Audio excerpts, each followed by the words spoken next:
இப்போது தமிழ் சினிமாவில் இயக்குனர்கள், நடிகர்கள் இதெல்லாம் ஒரு பக்கம் இருந்தாலும், ரசிகர்கள், விமர்சகர்கள் அப்படிங்கிற 2 பிரிவினரும் இருக்காங்க. 2 தண்டவாளத்தில் இருக்க அந்த பாலங்கள் மாதிரி.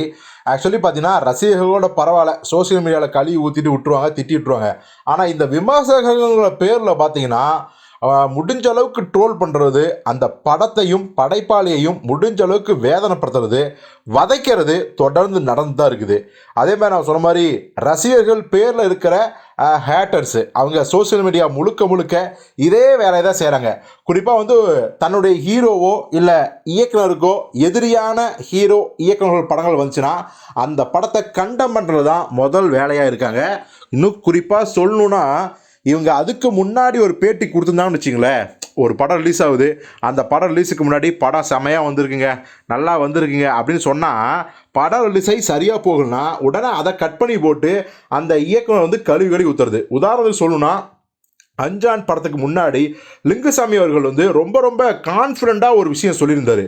உடனே படம் ரிலீஸ் ஆகி தோல்வி அடைஞ்ச உடனே லிங்குசாமி சொன்ன அந்த கிளிப்பிங்ஸை போட்டு அவரை மிகப்பெரிய மன உளைச்சலுக்கே ஆளாக்கிட்டாங்க இந்த நெட்டிசன்ஸ் என்கிற ஹேட்டர்ஸு.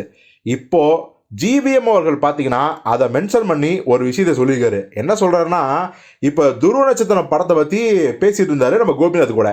ஆக்சுவலி பார்த்தீங்கன்னா, துருவ நட்சத்திரம் சூர்யாவுக்கு சொன்ன கதை. ஆனால் சூர்யா நான் எவ்வளவு கம்பல் பண்ணியும் என்னை நம்பாமல், இந்த ப்ராஜெக்டை நம்பாமல் அவர் போயிட்டார்.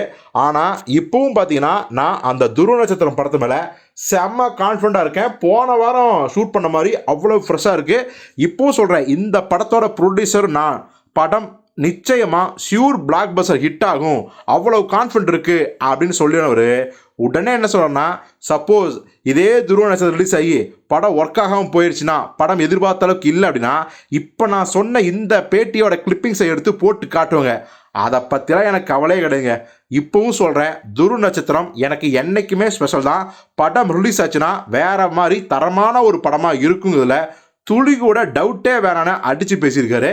ஸோ நீங்கள் யாரெல்லாம் துருவ நட்சத்திரம் படத்துக்காக ரொம்ப ஆர்வத்தோடு காத்திருக்கீங்க அப்படிங்கிறத கமெண்ட்டில் சொல்லுங்கள்.